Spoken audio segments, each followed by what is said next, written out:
Hey everyone, welcome to Be Authentic or Get the Fuck Out. I'm your host, Eric Oberembt. This is the podcast where the only requirement to be a guest is that you are being authentic to who you are. If you're not, I'll shut it down and I'll ask you to leave. Remember, be authentic or get the fuck out.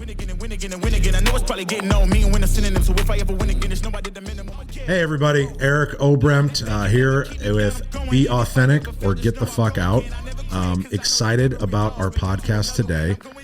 I have brought in my good friend, Phil Sanoff. Phil, thank you for being here today. I really appreciate it. I am so honored. I know you've been thanking me, and I appreciate that you appreciate it, but I'm very grateful to be here. I'm really thankful. See, and that's what I'm talking about. So we were just talking about that. The funniest thing in the world is that I get to bring on some of the nicest people in the industry, some of the nicest people I know in general that come on this show now to interact with probably one of the least nice people that I know in myself. I know that you'll disagree with that, and I appreciate you saying that. But I feel very, very fortunate to have friends like yourself, business aside, right? The whole idea of this is we're not talking about roofing. We're not talking about policyholders. We're not talking about claims and all that kind of shit, the stuff that we deal with on a day-to-day basis. We're here to talk about ourselves, personal life, and hopefully somebody out there watching can actually get something out of that and implement it into their life. If it helps them a little bit. That's one of the things that I like best about our conversations about your podcast. And the first couple that I saw, I love being number 3. I believe in the magic of 3. I believe the power of 3.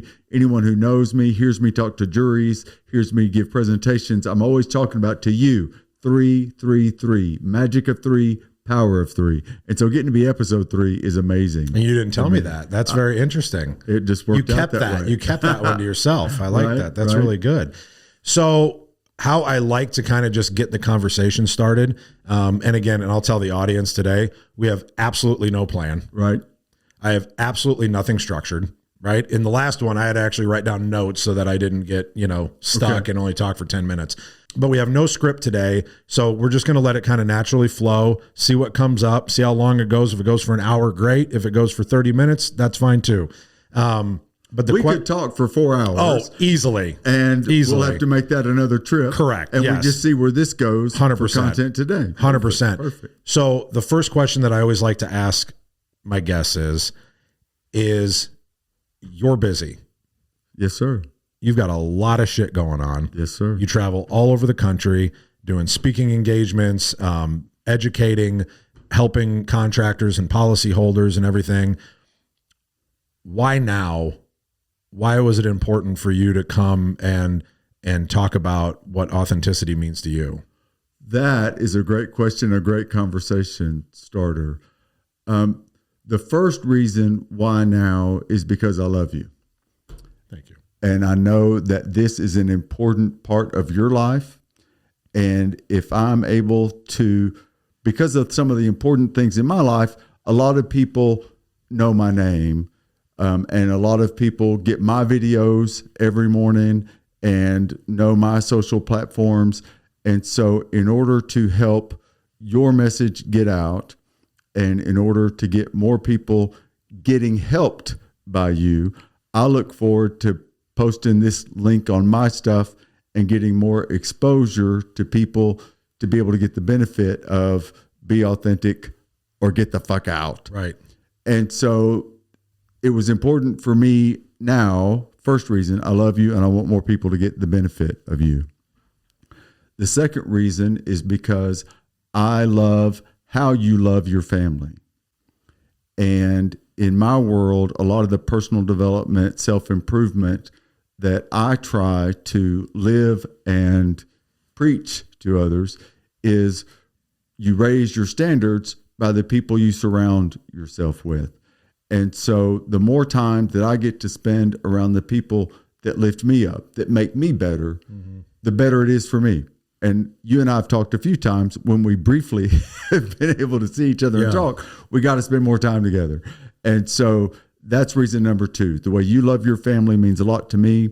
And I wanted to be in that environment. And you gave me the great blessing this morning of going to one of T's basketball games. That was fun. Being around Natalie, took me to your home.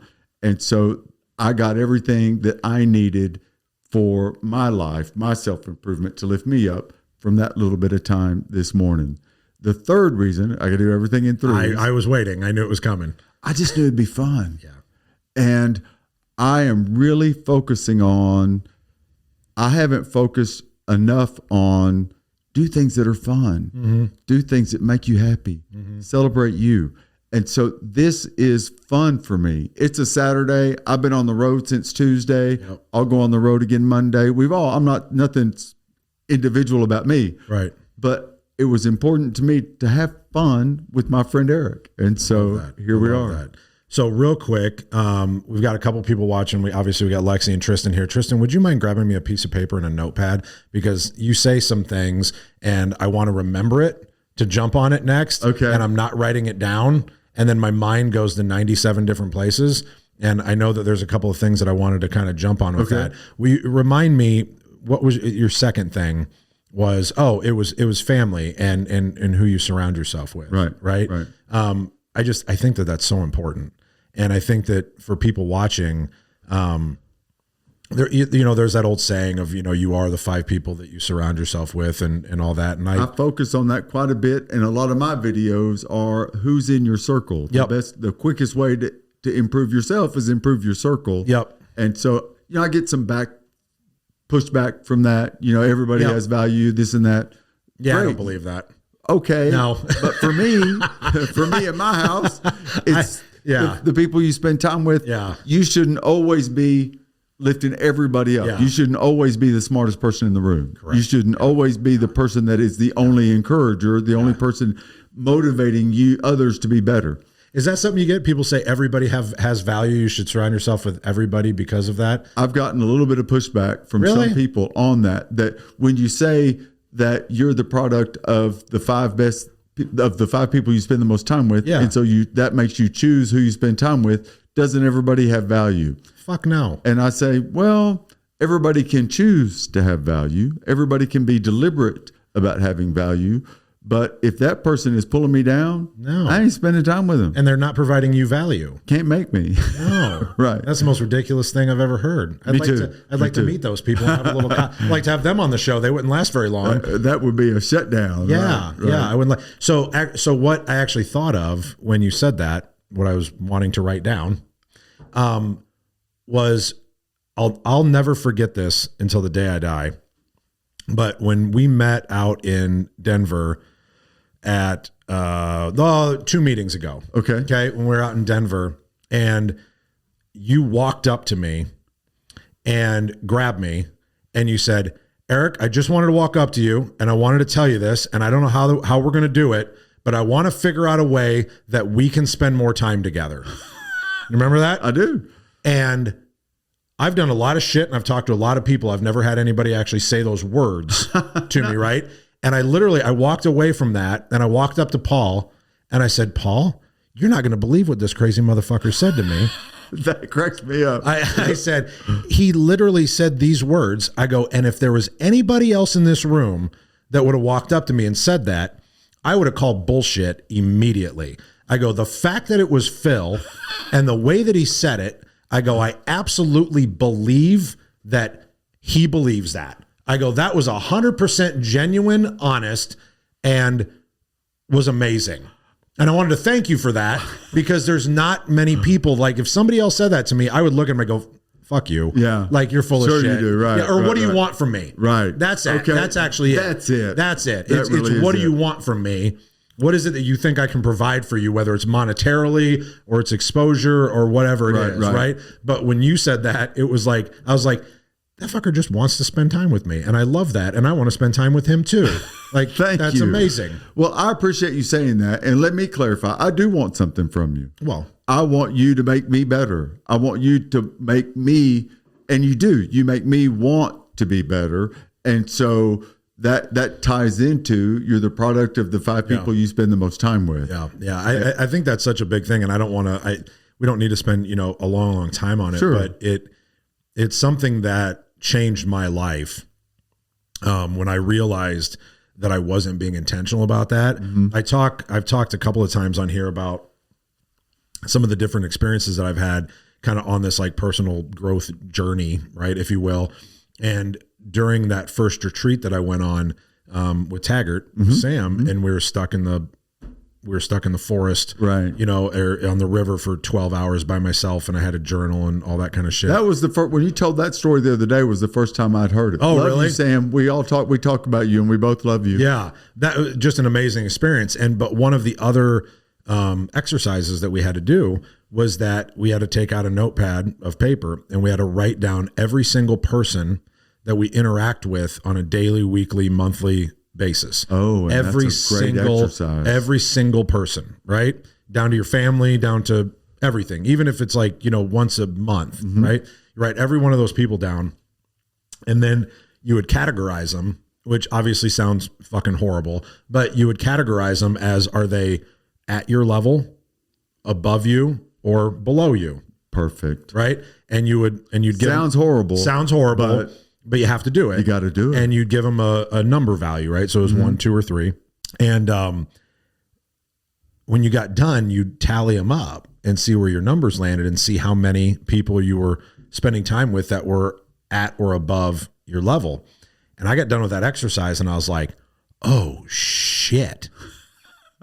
Everybody I spend time with is really below my level. Right. Maybe a couple are at, none are above. You do not have anybody pulling you up. And it made me realize, like, I think that I feel like I got to be the smartest fucker in the room.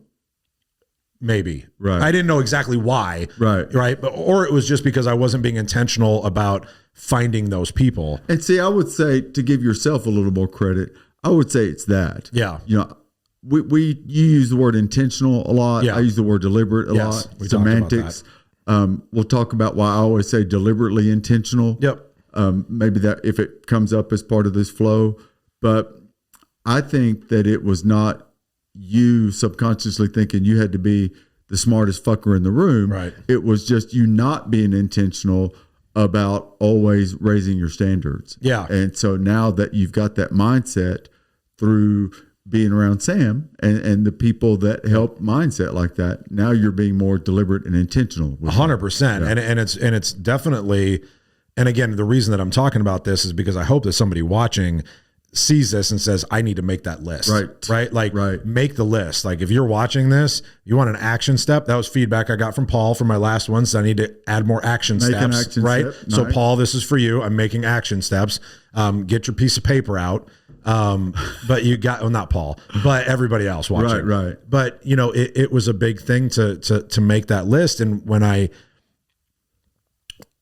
it was very uncomfortable when you try to look at it and go, well, how do I reach those people?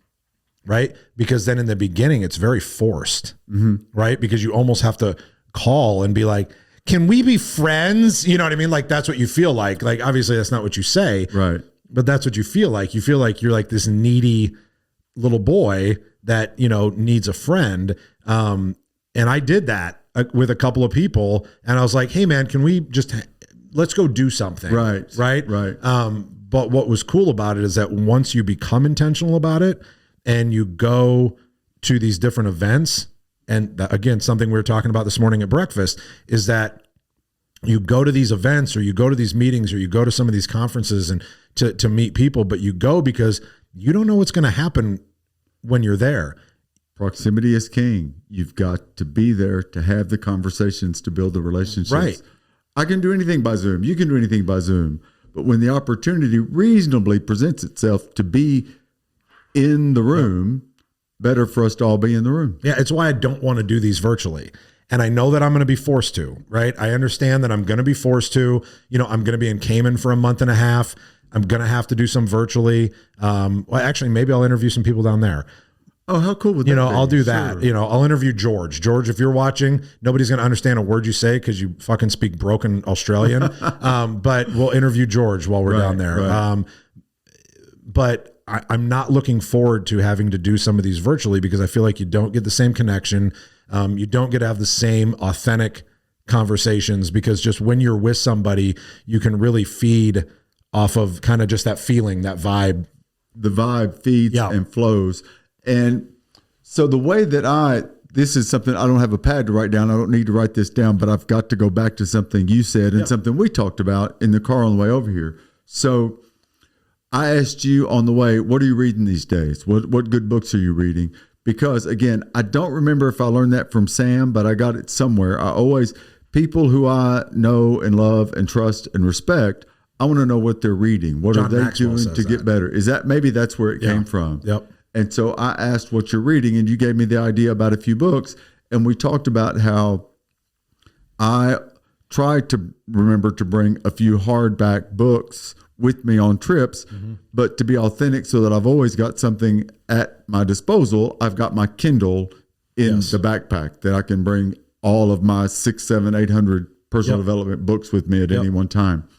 But I also buy the audio books because in my mind, and again, I don't remember where I got this, but some personal development audiobook that I was listening to probably said, here's how you make anybody your mentor. Here's how you make anybody within your circle. Get their books. You read their book, you listen to their podcast, you listen to their audiobook, then that's spending time with them. Right. And they're teaching you about their life. They're teaching you about what's happening with you. Yeah. And so the first thing that took me to find Sam and be deliberate about finding Sam to be friends with him is, in my mind, in my world, Hal Elrod is a great friend, a great mentor to me. I have never spoken with him live and in person. I've never traded text messages with him. Right. But he is my mentor. I have all of his books. I have all of his podcasts, and he narrates his book. Yeah. His books.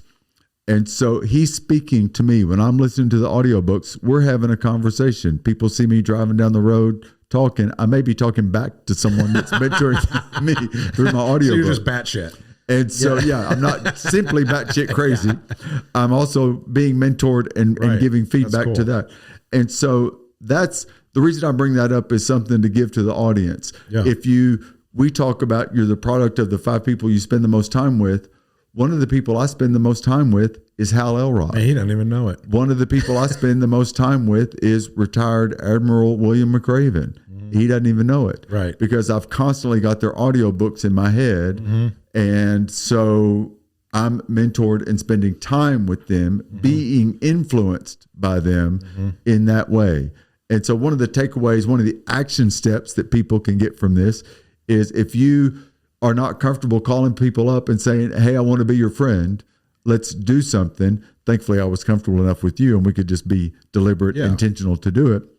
Then buy somebody's audiobook. Buy a bunch of somebody's audiobook if they narrate it. Right. Look at their podcast, and that person can be in your circle. Ed Milet from RoofCon. Yeah. I was listening to his audiobook before, but now I'm watching all his podcasts and his posted videos, Instagram and such, and he's mentoring me. Won't ever know. We did have a moment to speak. Yep. One of the highlights of my life was I asked a question. He said, that's a good question. Look me in the eye. I called wifey. I had a moment with Ed Milet. Yeah. But so that's a way that you can get people in your circle and get mentored, is reach out. Technology works. Reach out and get it for yourself. 100%. That's awesome. So I want to shift gears a little bit. Sure. As I just started kind of thinking, and I want to, and the reason that I want to do this is because we were actually talking this morning about how we first met, and it was like 4 years ago, something like that. That sounds about right. And I had a little gathering here and invited some people, and the APA came. And I think it was 17. I think it was. So that's about 4 years. That sounds right. Yeah. And, but I didn't know who you were. I didn't really know what the fuck you did. Right. I know that Pate told me that you were this amazing trial lawyer. And I was like, well, that's fucking great, but I don't need a trial lawyer. So I don't know. You know what I mean? I mean, like at the time, I'm like, how does that benefit me in any way? Because back then I was still in the mindset kind of like, well, how do you benefit me? And it's just funny. Right. You know what I mean? Right. And I think that that's a lot of how I've changed over, the years, is that my mindset has completely changed from not how do you benefit me, but how do I benefit you? Right. Right. Right. I think that that's such a pivot. It is. Such It's a shift. huge thing. It changes just kind of how you do things. But what was really interesting was we would see each other at stuff and we would, chit chat a little bit, right? But nothing of any substance, right? Right. And It was a very little bit. I'm gonna wait to see where you're going, but I have something to say about this. It really sparked something. What got me though is that, and I think that this is what's important for people watching when you're having conversations with people, is about learning about them, right? And I didn't feel like I knew you until I got to hear your story. And once I heard your story, I was like, fuck, that's a guy I need to know. I want to know more about Phil. I want to know more about Phil because of his story, because I'm intrigued by, and probably because of my past as well, right? I mean, totally different path, whatever, but I'm intrigued by people that had to go through something to get to where they are today. I am not interested in the guy that, fucking daddy gave him $2 million and he was able to convert that 2 million into 20. Congratulations. Like, you know what I mean? Like, great job. Nice story. What did you do? You know what I mean? Yeah. You didn't really fucking do anything. Right. I like to hear the stories, and I relate to the people that had to go through the pits of hell and then get back on top.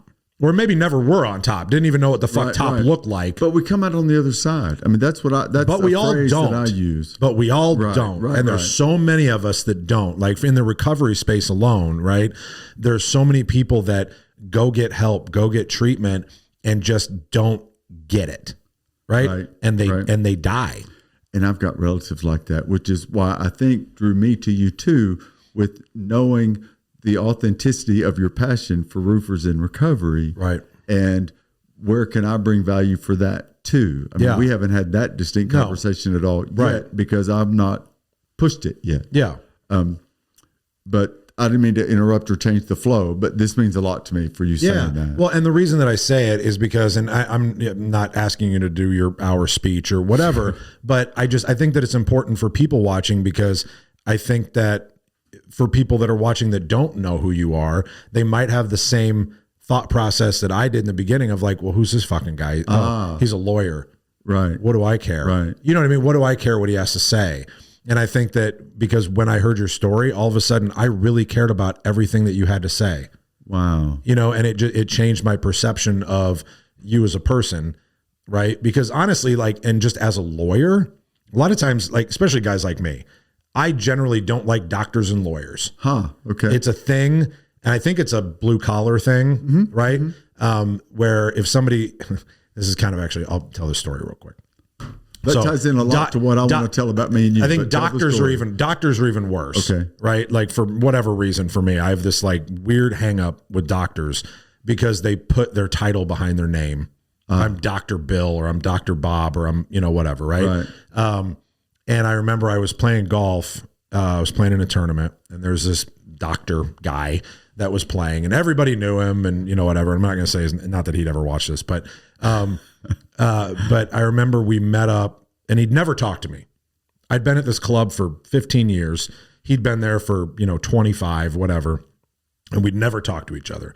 Ton of mutual friends, but never talked to me. And I always took it as a dig on me because he saw my truck and it said D&M Roofing. Okay, right. I'm sure that's just a mindset. I'm sure that's never what it was, but I made it all up in my mind. Right. And I remember we were on the 17th tee box in a tournament, and he walked up to me and he goes, "Hi, I'm Dr. Smith." Right. And I said, "Oh, cool. I'm roofer Oberembt." And he was like, "I'm sorry." And I was like, "Oh, I didn't know we were introducing ourselves today as what we did for a living. Because I don't really fucking care." I'm like, "I'm Eric. What's your name?"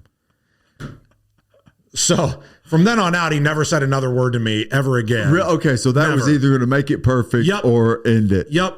Yep. Never talked to me again. Oh my God. Went out of his way to avoid me. Right. As he drove his vet, up to the fucking bag drop. Right. And I drove my big lifted truck to the bag drop. I'm like, my money spends the same as yours, asshole. Oh my God. And so I always had this weird thing about doctors and lawyers because I always would always give Pate shit because he'd have his card and it's like JD, BS, whatever the fuck. Like you got 97 initials behind your name. And I'm like, I don't know what any of those mean and I don't care. And don't care. That's no, because I care about you. Yeah.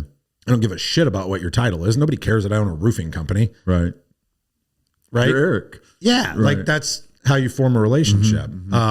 So that story aside, it was back to, I like hearing your story. I think that, or at least, whatever you want to share. And I think people like to hear it because again, it gives insight into who Phil is a little bit as well. And I think that it makes you a real person and not just some guy that does trials. Okay. Does that make sense? Sure. But before you share that, there was something else I think that you wanted to dig into real quick. Was there something else? I just wanted to say, when you talked about how you didn't like doctors and lawyers, I don't know if you and I have ever talked about this part, and I don't want to take it too far. I've got a little bit of my story that I'll tell, but I thought for the longest time that you didn't like me. I really thought, but you talk about you're the nicest guy and I'm the biggest prick, and that's funny. I don't think you're that, but I didn't think you liked me.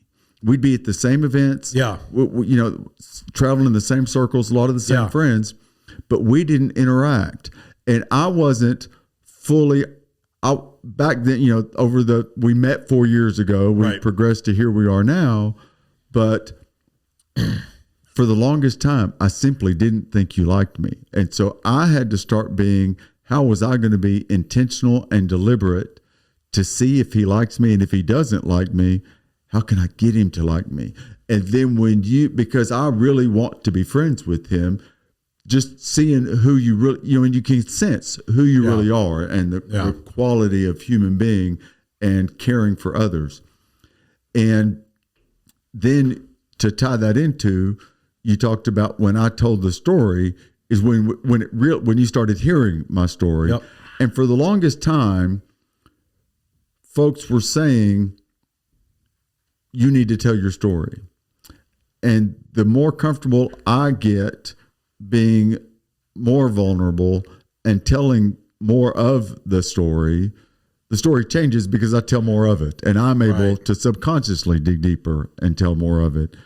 And it all really has come together, and it rings true when you just get vulnerable and you get authentic. Yep. It is so helpful for other people. The anecdote, be kind always, you never know what someone's going through. You don't know who you're going to help. The shitstorm that you live through. Yep. And so that means a lot to me for you saying that. I think I've gained more relationships because I am open about my story. Right. And I think that it kind of, what drew me to you. It goes to the same thing. So I'll tell you, to that point of you thinking that I didn't like you, right? Here's me being honest, is that I have a tendency, and I have my whole life, I am very, very big at, I throw up a huge wall until I figure out what your intention is. Okay. With everybody. I do not go out of my way to walk up to people and introduce myself because I assume they want something from me.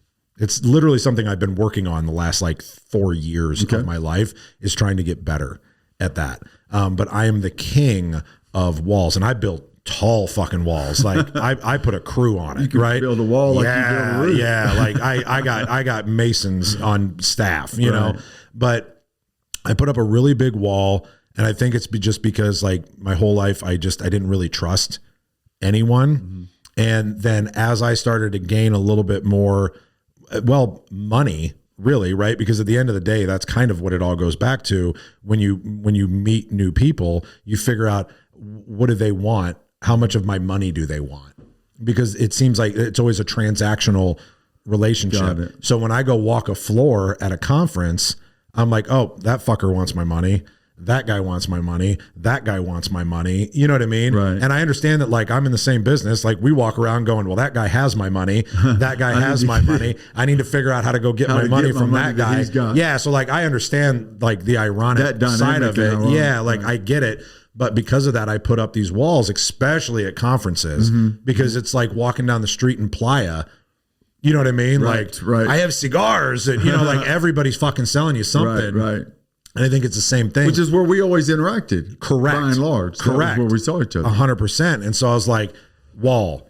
And so I kind of turned into this guy where I'd put up these walls until I would figure out that you actually wanted to have a genuine conversation about something that didn't have to do with work. Right. But when you see somebody at like a conference, you just assume you're there in work mode. Right. You're there in work mode. And so what are you doing? You got to be soliciting. Sure. You got to be soliciting something. Yes. And so when I go to conferences, wall is up. Right. Wall is up. Only time it's not up is if it's like another contractor coming to just bullshit, because I figure, well, what the fuck do they want from me? Well, it turns out they want a lot, but I didn't realize that at the time. I didn't realize that at the time, but yeah, I'm realizing it now. But anyway, I don't know if that explains a little bit about me to you, because definitely that was never intentional in my mind. It was just, that is who I am, and something that I'm kind of working on. You know what else I think it is that has, in my mind, and I'm just figuring this out as we're sitting here. Yeah. I feel like I have been more at ease being deliberate about interacting with you since your focus has turned more at conferences, as in life, of roofers in recovery. Yeah. You don't have a lot of walls. When I go by a roofers in recovery spot, booth at a conference, I don't see Eric's walls because you're trying to pull people in and help them. And so now that I think of it, again, this is just free flowing for the podcast. Yeah. As I'm thinking of it, the last several conferences where our comfort level has grown with one another has been because walking the floors, I've been able to walk to the roofers in recovery spot, and there you are with at least fewer walls, 100%. permeable walls, because you got to pull the people in to help them. Yep.